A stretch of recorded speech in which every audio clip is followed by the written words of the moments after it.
नमस्कार श्रोतागण, तपाईहरुको अपार मायाले गर्दाखेरि म यस्ता रोचक घतलाग्दा अनौठा कथाहरू प्रस्तुत गर्न सक्षम भएको छु।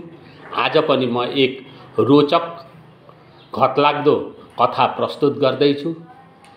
च्यानललाई सब्स्क्राइब गरेर लाइक कमेन्ट गरेर मलाई कथा भन्ने प्रेरणा दिनुहुन्छ भन्ने पूर्ण विश्वासका साथ कथा सुरु गरें। नमस्कार श्रोतागण, आज गंगा दशहरा के हो, गंगा दशहरा व्रत कसरी बस्ने र गंगा दशहरा व्रत बस्दाको फाइदा के हो, हाम्रो धार्मिक ग्रन्थमा उल्लेखित भएको एउटा कथालाई म यहाँ वाचन गर्दछु। मेरो यो कथा कस्तो लाग्छ, कृपया कथा पूरा सुन्नुहोस् र कमेन्ट गर्नुहोस्। कथा सुरु गर्छु म। नमामि गंगे तव पाद पंकजं सुरासुरै वन्दित दिव्य रूपं भुक्तिं च मुक्तिं च ददासि नित्यं भवानुसारेण नारायणं। हे गंगा माता, देवता र राक्षस दुवैले वन्दना गर्ने तिमी मातालाई नमस्कार, जो मानवको भावना अनुसार सधैँ भुक्ति र मुक्ति दिलाउँछ। गंगा देवनन्दिनी अर्थात देवताकी पुत्री, मानव कल्याणको लागि धरतीमा अवतरण गरिन्। ज्येष्ठ शुक्ल पक्षको दशमीमा माता गंगा धरतीमा आएको मान्यता छ। यही तिथि यानी ज्येष्ठ शुक्ल पक्षको दशमी तिथिलाई गंगा दशहरा नामले आज जनमानसमा प्रख्यात छ। दशमी शुक्ल पक्षे तु ज्येष्ठ मासे बुधो हनि अवतीर्ण यत स्वर्गा दृष्टछेर च सरिद्वा। यदि ज्येष्ठ शुक्ल पक्ष दशमी तिथि सोमबार परो भने त झन् यो अति उत्तम हुन्छ। ज्येष्ठ शुक्ल दशम्यं तु भवेत् सौम्य दिनेम गेय हस्तक्षर संयुक्ता सर्वपापहरा तिथा। यसरी गंगा दशहरा पवित्र व्रत पर्व मानिँदै आएको छ। ज्येष्ठ मासे शीते पक्षे दशमी समयुक्ता हरते दश पापाणि तस्मात् दशहरा स्मृता। अर्थात गंगा दशहराको दिन गंगा स्नान अथवा नजिकैको नदी, ताल, पोखरी, कुवा, इनार जे भए पनि गंगा सम्झेर स्नान गरे 10 पाप हरण हुने भएकोले यो पवित्र दिनलाई दशहरा भनिएको छ। 10 वटा पापमा 3 वटा कायिक, 4 वटा वाचिक र 3 वटा मानसिक पाप पर्दछन्। गंगा दशहराको पवित्र स्नानले यी 10 पाप हरण हुने मान्यता छ।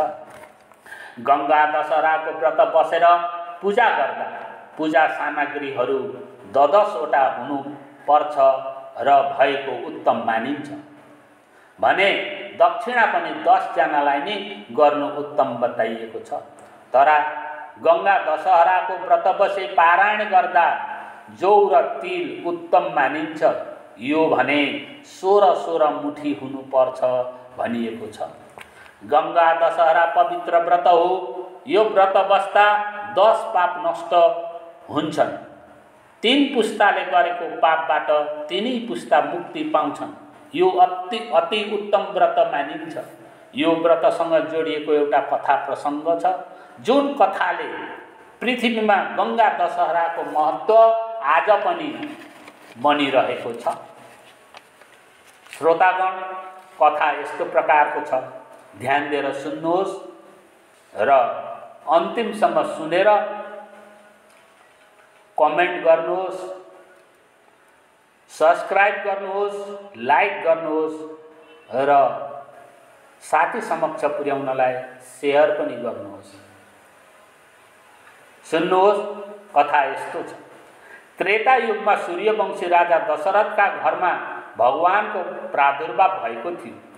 दशरथका पिता रामका हजुरबुवा अज र अजका पुर्खा सगर थिए।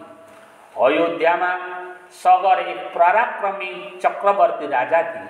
उनका दुई रानी केसिनी र सुमति नामका थिए। केसिनीका छोराको नाम असमजस र सुमतिका 60,000 छोरा थिए। राजा सगरका सबै छोरा उद्दण्ड स्वभावका, अरूलाई दुःख दिने, कुट्ने, मार्ने, चोर्ने, ढाँट्ने आदि कार्यमा व्यस्त थिए। राजा समर यो कुरामा दुखी थिए। तर उनका नाति अंशुमान साह्रै गुणी, ज्ञानी, ईश्वर भक्तिका थिए। राजा समरले सबै छोरा 60,000 + 1 लाई देश निकाला गरेर नाति अंशुमानलाई राजकाज जिम्मा दिएर उनी जङ्गलको बीचमा गएर एक शुभ दिन तपस्या गर्न थाले। तपस्याको क्रममा एक शुभ दिन निर्धारण गरेर सगर राजाले अश्वमेध यज्ञ गरे। यज्ञको घोडा स्वतन्त्र छोडिदिए।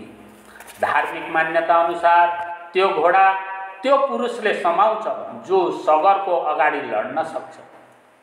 घोडा इन्द्रले पक्रेर पातालमा लगेर कपिल मुनिको आश्रममा लुकाइराखे। यता सगरपुत्र घोडा खोजीमा गए। अन्तमा खोजीको क्रममा पातालमा पुगे। कपिल मुनिको आश्रममा घोडा देखेर कपिल मुनिलाई आक्रमण गरे। त्यति बेला कपिल मुनि ध्यानमा थिए। उनलाई त्यो कुराको पत्तै भएन कि इन्द्रले घोडा यहाँ लुकाएर राखेको छ भनेर। एक्कासी सगरपुत्रले आक्रमण गर्दा उनको ध्यान खुलो र आँखाबाट निस्केको रिसको ज्वालाले 60,100 सबै जलेर भस्म भयो। यो कुरा गरुडले अंशुमानलाई सुनाए। अंशुमान पाताल गएर कपिल मुनिसँग बुबा काका हजुरहरूको गल्तीको माफी मागे। कपिल मुनिको स्तुति बिन्ती अनुरोध गरेर कपिल मुनिसँग माफी मागे। कपिल मुनिले अंशुमानको अनुरोधमा भने, हे राजन, तिमी घोडा लिएर जाऊ अनि बुबा हजुरको यज्ञ पुरा गर।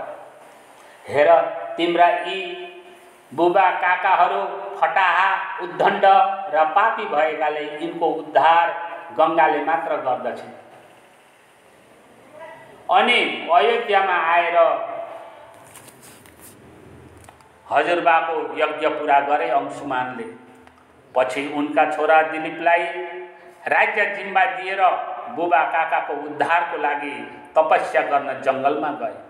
तपस्यामा बसे। तपस्यामै प्राण गयो। राजा दिलीपले पनि राज्य छोरा भगीरथलाई जिम्मा दिएर हजुरबुबाहरूको उद्धारका लागि ब्रह्माको तपस्या गर्न थाले। वर्षौं तपस्या गरे। भगीरथको तपस्यामा ब्रह्मा खुसी भएर दर्शन दिए र वर माग्न भने। भगीरथले पितृ उद्धारको लागि गङ्गा पृथ्वीमा पठाइदिन अनुरोध गरे। ब्रह्माले, हे राजन, म अवश्य गङ्गालाई पृथ्वीमा पठाउँछु, तर गङ्गाको जुन वेग त्यो वेग सिधै धरतीमा ले सहन गर्न सक्दिन। यो अनिष्ट हुन्छ। त्यसका लागि शिव शङ्कर भोले बाबालाई अनुरोध गर। उनले मात्र गङ्गाको वेग रोक्न सक्छन्। भनेपछि भगीरथ शिवको तपस्या गर्न थाले। वर्षौं पछि शिवले भगीरथलाई दर्शन दिए। भगीरथको मनोकांक्षा पूर्ण होस् भनेर वरदान दिए।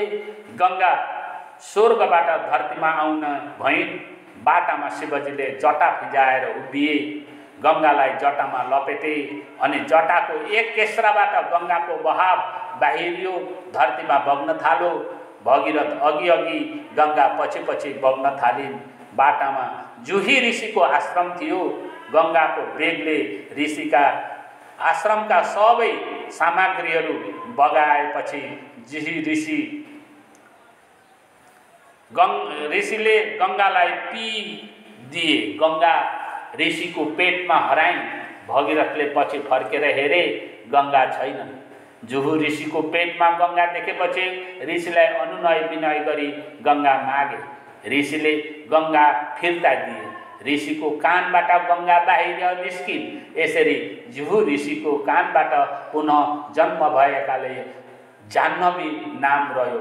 भगीरथले आफ्ना पुर्खा भएको ठाउँमा गङ्गा पुर्याएर गङ्गाको पानीले स्पर्श गर्ने बित्तिकै 60,100 पुर्खा दिव्य ज्योति प्राप्त गरी पापबाट मुक्त भई दिव्य लोक गए।